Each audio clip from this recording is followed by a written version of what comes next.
How's it going, everybody? Welcome to We Do Tech and also to another build video. Now, I do hope you guys enjoy these videos. I have done the previous one, which is a bit long, but I do hope you guys enjoyed all of the information that I gave in that one. This one is going to be a bit shorter, but we're still going to go over all of the details for all of the parts and benchmarks and so on as well. Now, for today's build, we're going to do a nice little high-end $2,500 MSI build. Now, MSI provide most of the parts here, so a big shout out to them. But of course, $2,500 is quite a lot for a lot of people, so you don't necessarily have to go for a build like this. Today's circumstances is quite difficult, I know, but you can just use some of the parts for your system or swap out some other ones. Let's say you want to go for a cheaper RTX 3050 instead of the 3070 Ti. You do have the option as well for that. But I will also give you guys some information on a swap out parts if you want to make it, let's say, a bit cheaper. Instead of the i7, you can go for i5 or so on. But I'll give you guys all of the information for that. But I do think that it's a pretty reasonable high-end system. So again, a big shout out to MSI South Africa for supplying most of these parts here. We're going to do the build, we're going to do some benchmarks as well. So with all of that, let's get into the build. Also, all of the parts will be linked in the website post, linked in the video description with all of the to-buy links for all of the different countries. So check that out if you want to get any of these parts for yourself. Are you looking for a new gaming gear, whether it's peripherals, hardware, cases, so on? Well, MSI has what you need, especially with their reasonably priced PCI Express 3 or 4 NVMe SSDs like the M390 with a solid performance at an affordable price, which we also did a build on. For the case, the Gunyear 110M might just be the perfect fit for your newer build. It still has the same cool design as the 110R, but now with a mesh front that allows for increased airflow. Better yet, it's even more affordable. Now, if you're instead in need of a power supply, the MBB A850GF is ready for you with an 80+ gold rating, a 10-year warranty, being fully modular and available in 650, 750 and 850 watts. Lastly, what about peripherals? Well, the GM41 wireless is the one you should check out. Not only is it wireless, but it's also lightweight, only weighing 74 grams, uses the PAW3370 new high-end optical sensor, a battery life up to 70 hours, and it comes with a cool docking station, so you don't need to worry about cables or anything like that. Just dock it on there. So check out all of those with the link in the description below. Now then, starting off our first component, we do have the motherboard, which is the MSI MPG Z690H Wi-Fi DDR4 board. So this is one of MSI's more higher end motherboards, so you can get all of the specs that you really need for your system right here, all of your I/O, all of your PCI Express slots, your M.2s, and so on. Now, pricing wise, it's pretty reasonable for a Z690 board. It is retailing for $310 currently, or around 7,400 Rand. Again, it's one of the higher end boards, so it is a bit more expensive than some other ones. Now, just like the name implies, this is a DDR4 board instead of DDR5, which for me personally is a bit of a better buy, seeing as how expensive DDR5 is. Now, I haven't necessarily seen DDR4 prices drop by a lot, but it is, again, cheaper than DDR5 and also a lot easier to actually acquire. So it does have 4 dual channel DIMM slots with a max capacity of 128 gigs and goes up to 5,200 megahertz, which is plenty enough for all of that you really need. Now, for our PCI Express slots, you do have 4 PCI Express slots, 3 of them are being a full size and 1 of them are being a 1X. And also the top slot is a PCI Express 5, of course, the new PCI Express 5 standard,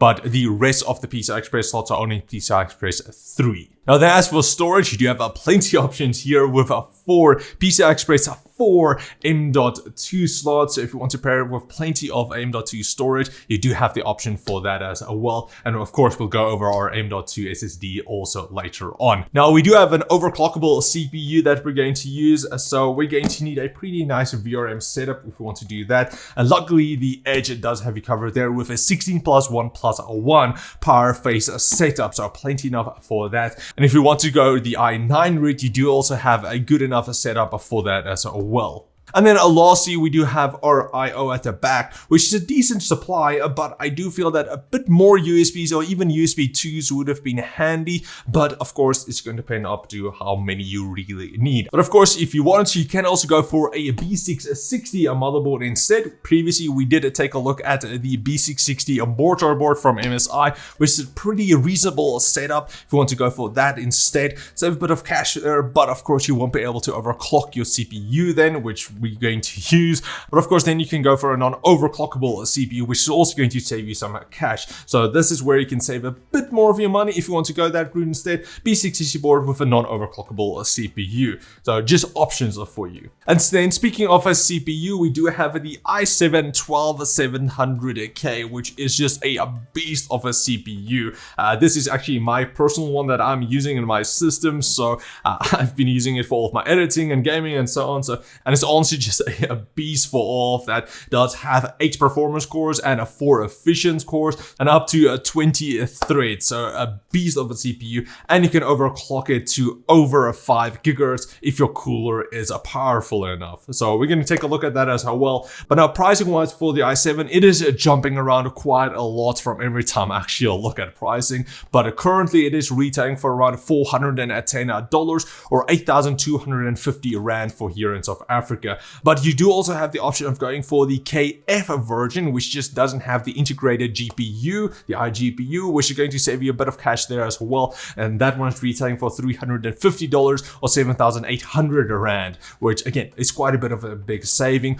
Or you can again go for the non-overclockable i7 instead, the 12700, and that's also going to save you a bunch more cash there, and then pair it up with a B660 board or with an H670 board instead. But also if money is really tight, you can rather go for the i5 versions instead, the 12600K or the 12600. You're going to save a bit of cash there, and it's going to give you still plenty of a gaming performance. I will say that the i7 is a bit more for if you want to do some editing work or some streaming or so on, production work alongside all of your gaming. But if you're just going to do gaming and again you're on a budget, rather go for the i5 instead, and it's still going to deliver plenty of performance for that as well. And then next up we have our memory, which is the T-Force Nighthawk DDR4 memory. Now we do have 2 packs of these, which are going to put our system at 32 gigs, but you can go for just a single pack, which is going to give you 16 gigs, so dual 8 gig modules in here.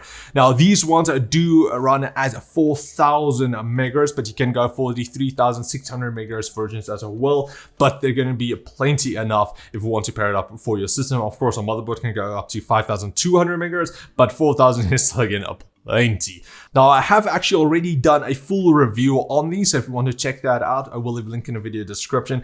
I really do like the Nighthawks here because they're a bit different compared to all of the other memory. They have a new unique design with the more wing shape. They have a really cool RGB layout. Of course, if you want to, you can turn it off or just put it on white if you wanted to. But I really like the design of the Nighthawks. And also, they're quite a bit heavy if you actually feel them. The heat spreader is really thick. But all in all, it looks really cool and also performs really well as well. Now, as for pricing, of course, we do have 2 packs here, but for each pack is retailing for $110 or 2,700 Rand. So just double that if you want to go the 32 gig route. Otherwise, it's going to just be half of that. And then lastly, as you guys can see, you can get them in a white or a black versions. I would like to see them in a white. I think that'll look really awesome, but we just currently have the black versions here for today. And then next up, we have our first MSI SSD that I have used till date, which is the MSI Spatium or Spatium M390 1TB. Now, this is more of a budget PCI Express 3 NVMe SSD that's retailing for $100 or 2,700 Rand. So pretty reasonable pricing for a 1TB SSD. Now, it does have a reads up to 3,300 megahertz and writes up to 3,000 1,000. But of course, we'll also do a SSD benchmark to see actually how it performs. But I think it's a nice first option to go for. Rather spend some more money on, let's say, your CPU or your GPU instead, especially at GPU pricing. And then later on, you can actually buy your PCI Express 4 NVMe SSD instead, because again, the motherboard does support that. Now, some of the options that you can go for the PCI Express 4 NVMe SSDs are like the MSI M470, which can go up to 5,000 megabytes a second, and that's going to cost you around $160. So pretty 1.5 times the current 1 terabyte model. But of course, there are plenty other options if you want to go that route. But I think this is going to be a reasonable price, a 1 terabyte model instead. But if you want to see how it performs, I have done plenty of SSD benchmarks. We'll leave a link in the video description for that playlist, so you guys can compare this one to those ones as well. And then next up, we have our case, which is the MSI MPG Gun Year 110R, which is retailing for around $105 or 2,100 Rand currently. Now, I do like the design of this case. It is a more mid-size tower, not too big really, but the quality is pretty decent again for the price point, especially because you do get 4 RGB fans, 3 in the front here and 1 at the back. So that actually takes up quite a lot of pricing for the case as well. But the quality for me is perfectly fine for that price point. Now, I do like the design as well. It's a bit different again. You do have the transparent front timber glass panel here, where you can see the side of your RGB fans, and then the solid front here on the side. And then on the side, you do have your timber glass side panel. Now, we will have to see about a cooling performance, as the front isn't too air friendly, I will say. There's some air grooves here on the sides and here on the front, but primarily most of the air is going to be at the top and at the back.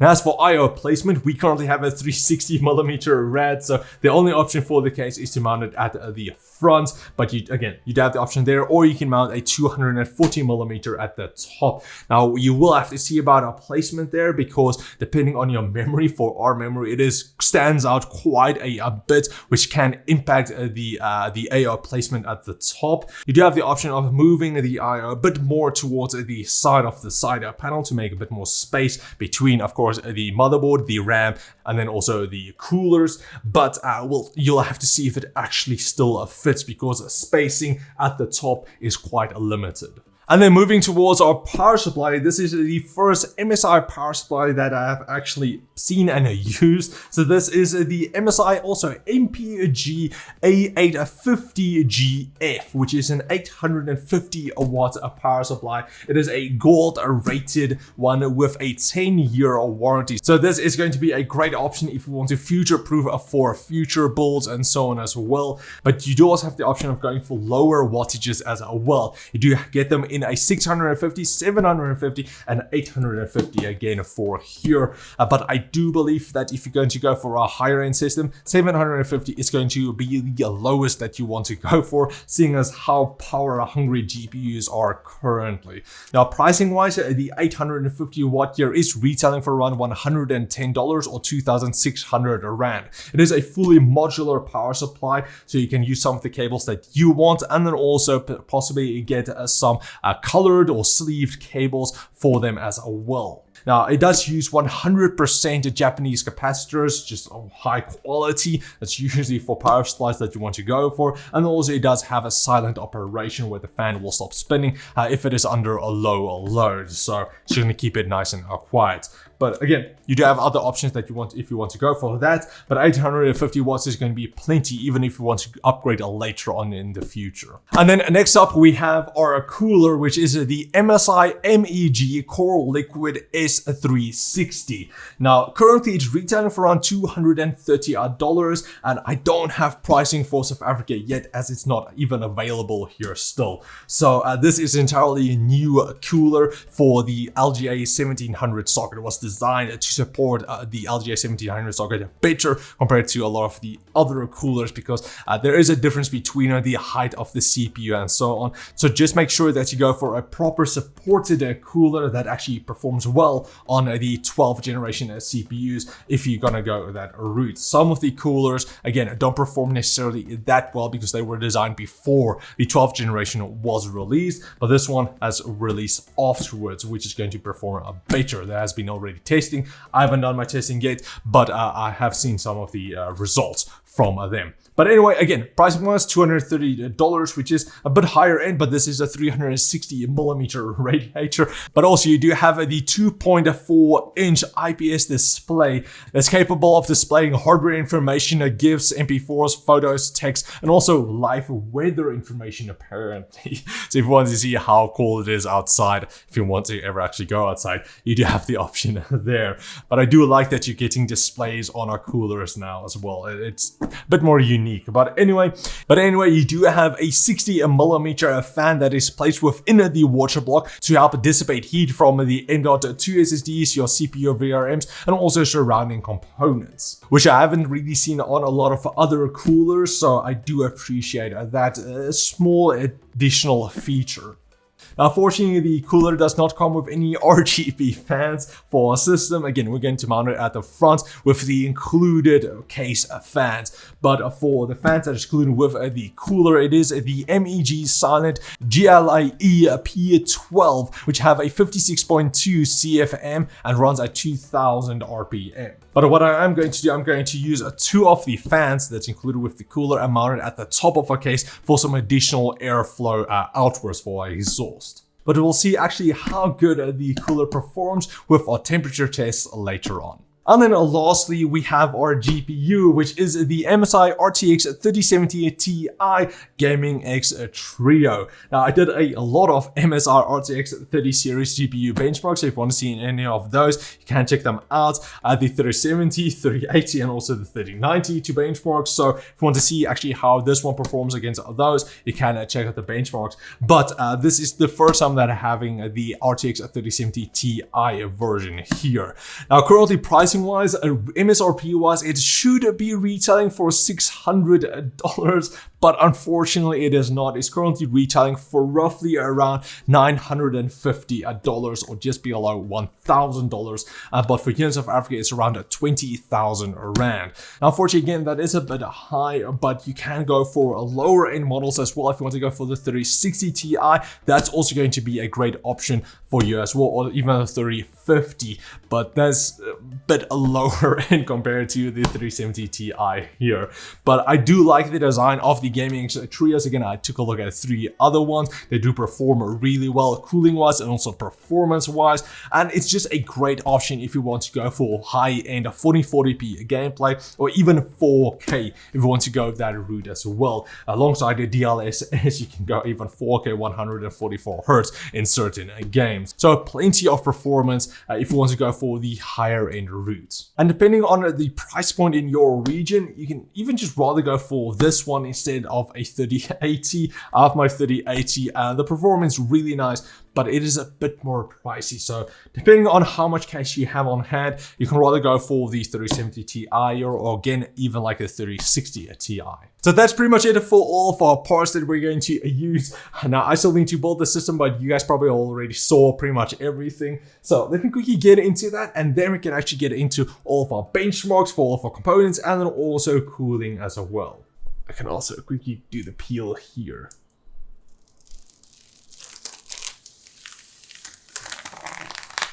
There we go. Nice.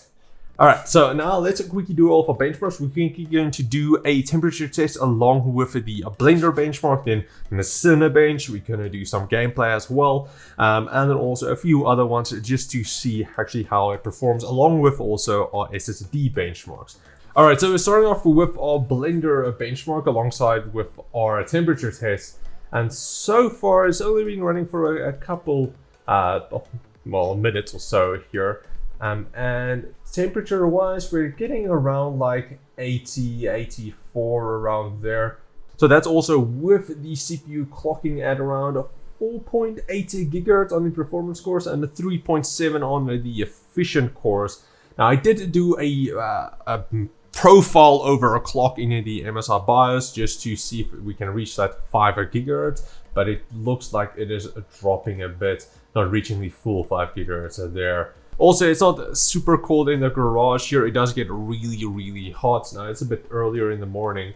It's definitely around like 25, upwards of 25 degrees in here. All right, so I did see a spike to 96 degrees and it's ranging around 90. All right, so it's done, but it did spike quite high there. Now, I do believe that's to do with the front not having enough airflow, so that definitely choked the AIO quite a bit. I would have preferred if I was able to mount it at the top, but then again, you will still be choking the air coming into the case. That's unfortunately the drawback that you get if you want to have a cooler design at the front, because a lot of times they do limit airflow there. So that is unfortunate for the case here, even though it is a triple radiator. We didn't use the included fans on the AIO, but I mean, then you can also just rather go for a different case then also if you're not going to use the RGB fans in the front. So you do have the options there, different cases, different fans, all of that. But we did quite well also. So we finished the classroom benchmark in 4 minutes and 5 seconds. Now, I will say that the new version of Blender is much faster than the previous one. So it is a bit faster than some of the previous benchmarks that I have done before. But I mean, that's pretty much it. All right, so we're doing Cinebench R23 here, and it's almost done. I'd say the 12700K is blistering quick. We're still getting around 4.8 gigahertz and 3.7 gigahertz on the CPU for performance cores and efficient cores, and it's done for 22,240 points for multi-core. Now let's quickly do single core. And then for our single core score, we got 1,893.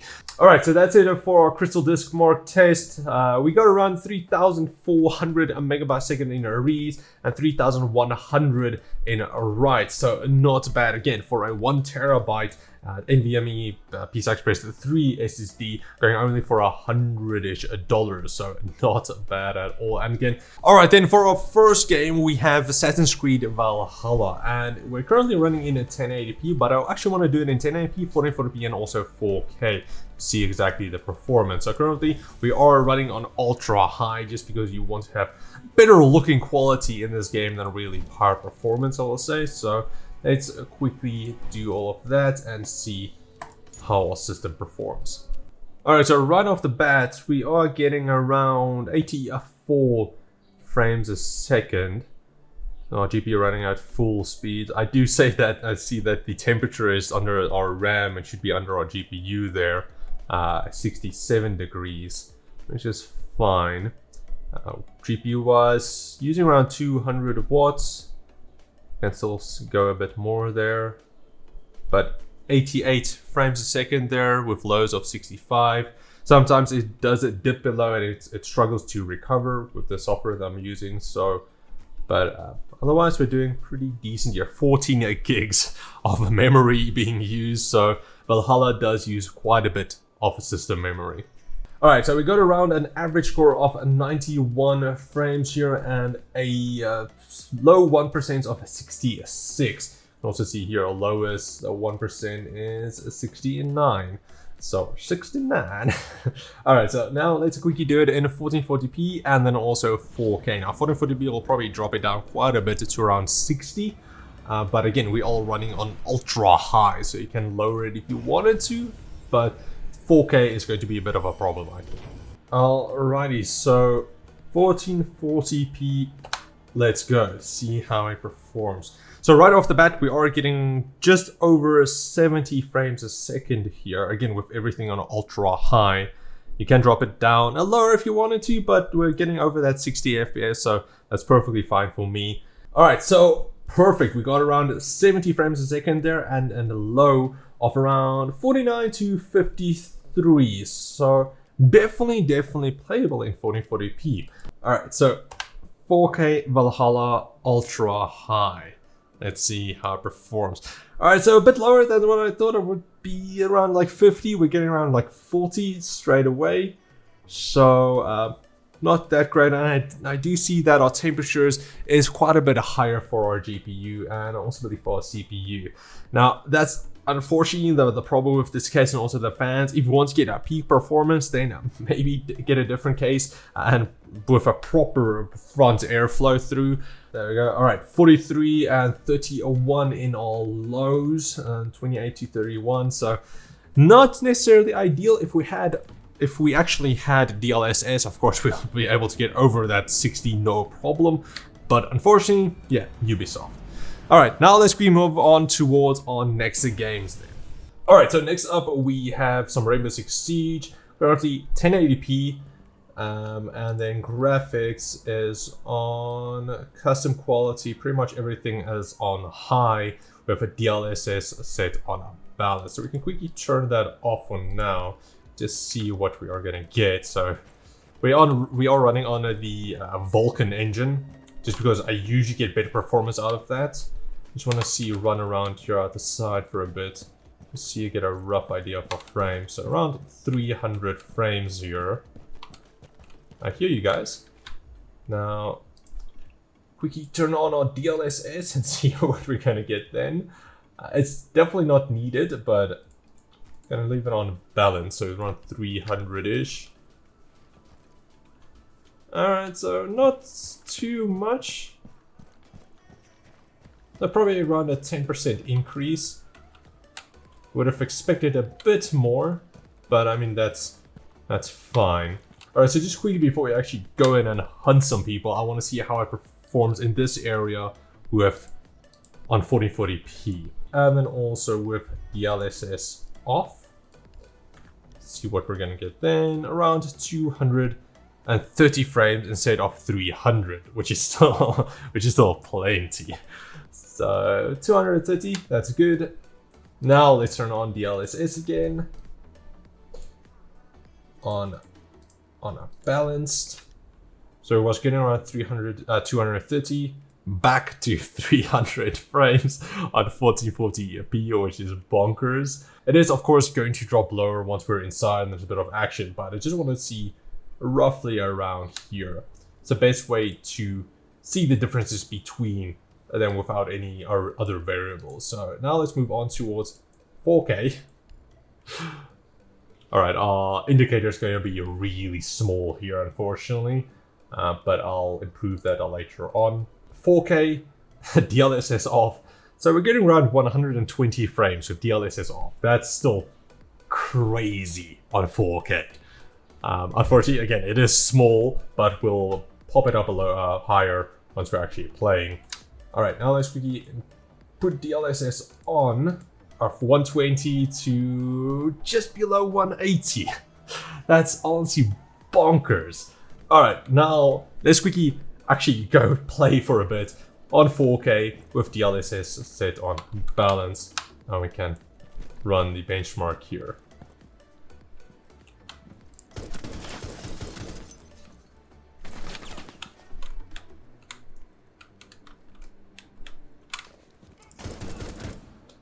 I got 2 there.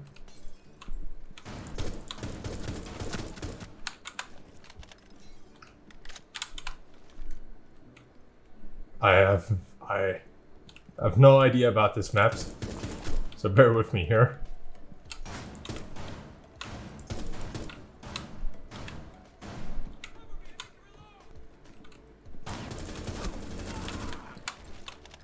Oh, all right. So we're getting around. Still around at 170 frames.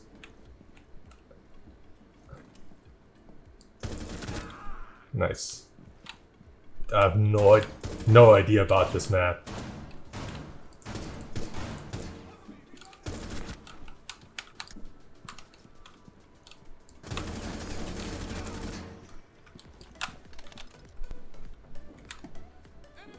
Woo!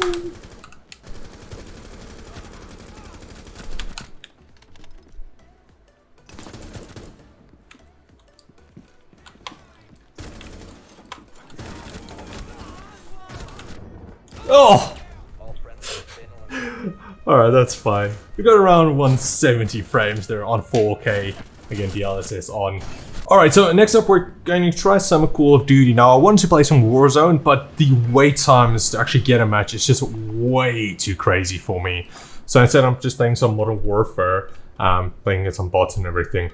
But we can still see how it actually performs. Now currently I am running everything on around a medium. And quickly see all of our graphic settings here. So 1080p currently. I'm going to move that up later on. And then quality is more on a more balanced scale here. DLSS is on. So we're relatively high.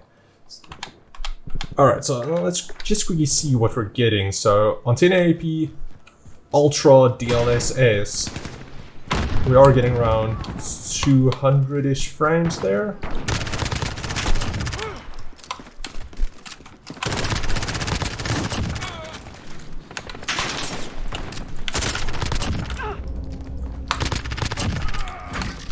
Still around like 200-ish.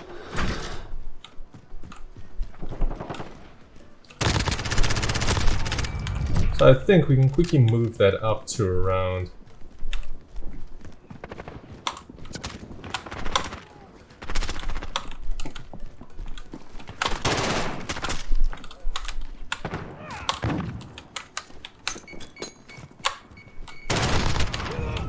double kill. Alright, I think let's quickly move that up to 1440p. Alright, so 1440p. Still getting around that 200-ish frames. Again, damn it. Alright, so still around, do a little benchmark there. Still getting just under 200 frames now. Again, with DLSS on, and also you still play this game with DLSS. So 200 frames here.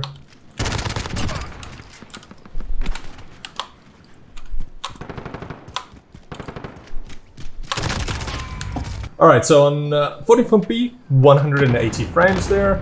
Now let's quickly move that up to 4K. Don't hurt myself, we got it. Alright, for some reason it dropped quite a bit now. Alright, so it's getting better, 130 frames.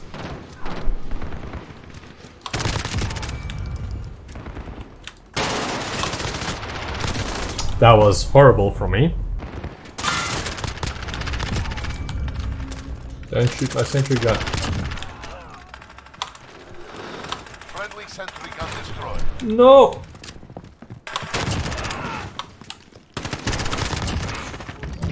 Alright, so still on 4K. We are getting around 140 frames, 120 frames. Now again, this is not Warzone, but because it's using the same engine, all of the textures and kind of all of that will be around the same. So it's not a perfect comparison. That's a rough idea of what you'll actually be able to get. Alright, and then for our final game, we do have a Control. Now this is going to be a nice benchmark just to see how it compares with ray tracing and also DLSS. Because this game looks stunning with everything on. Now currently we are running in a 4K. We're going to go from 4K, 1440p and then 1080p. Just to see actually how everything performs. We are currently running everything on a high. But ray tracing is off and also DLSS is off. So I'm just quickly gonna run around here, just get a sense of what frames we are gonna get. Getting around like 30 frames here, which isn't necessarily the greatest, but of course DLSS is off and ray tracing is off as well. So if we enable ray tracing, we're probably gonna get around like 12 frames, I believe. So 35 frames here. All right, so let's quickly enable a DLSS first here. And then see, so it's going to render a 1440p scene, and we are getting up just below 60 FPS here, so 53 around there. Not too bad yet, almost 60 there, but it's not perfect yet. But of course, 4K.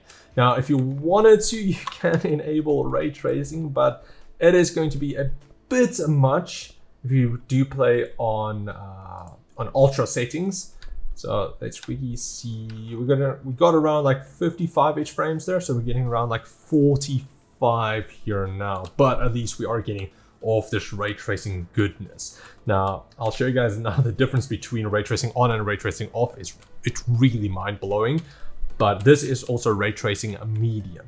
If we enable ray tracing high, so it got around from 55 to 45, and then on high 45, dropping down to around 38.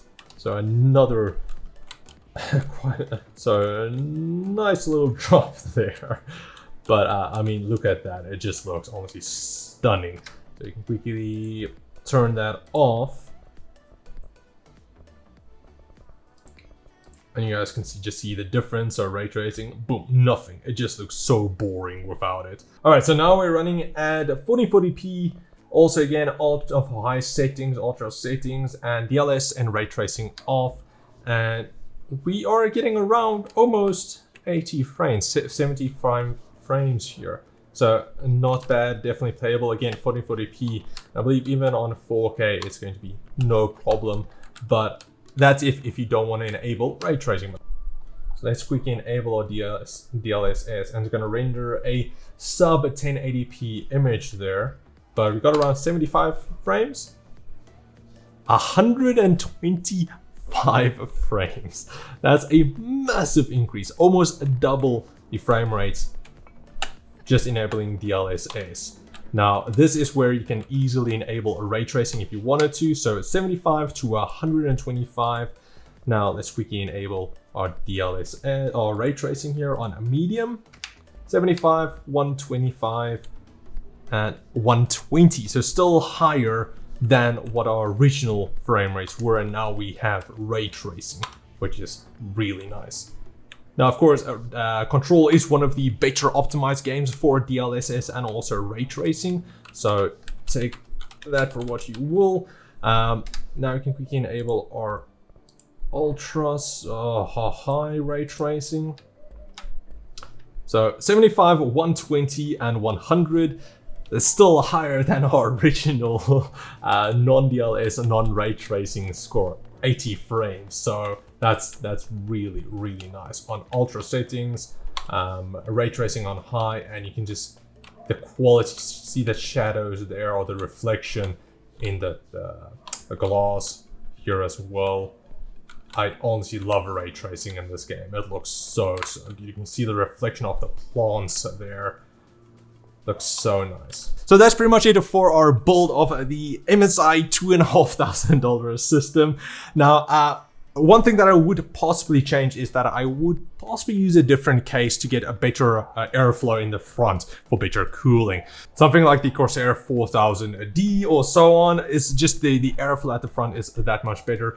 I can't remember if MSI makes a lot of cases with like a mesh front panel where you can get the proper airflow through, because it is limiting the massive ARO here. So you're getting a reduced performance there, and I wasn't able to mount it at the top. So that is unfortunate, but the case does look really nice. And if temperatures isn't necessarily a problem, if you're going to go for a lower end CPU, I don't think that's necessarily going to be that big of a problem. I do like the display on the cooler. The performance is actually pretty good as well. So no complaints other than the case and possibly the fans. So again, it does get quite a bit hot, but it does look really nice. And I think specs wise, for everything that we went with, it's pretty nice. So 850 watt power supply, it's going to be good enough, even if you want to go for the 4000 series coming out later on, 40 series. CPU 12700K, you can go for the 12700KF or the 12700, or even for the i5 if you're a bit on a budget.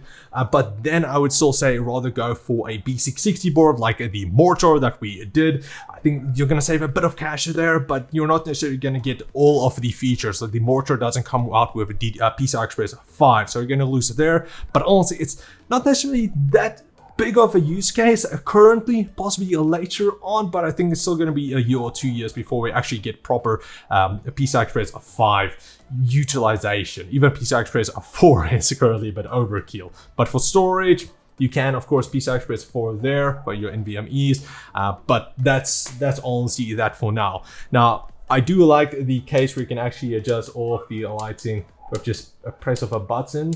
You can of course use the software as well if you have that hooked up, but currently it's just running off. But I would still rather go for a different case possibly, even though it does look pretty nice. GPU-wise, 3070 Ti is just a beast of a card.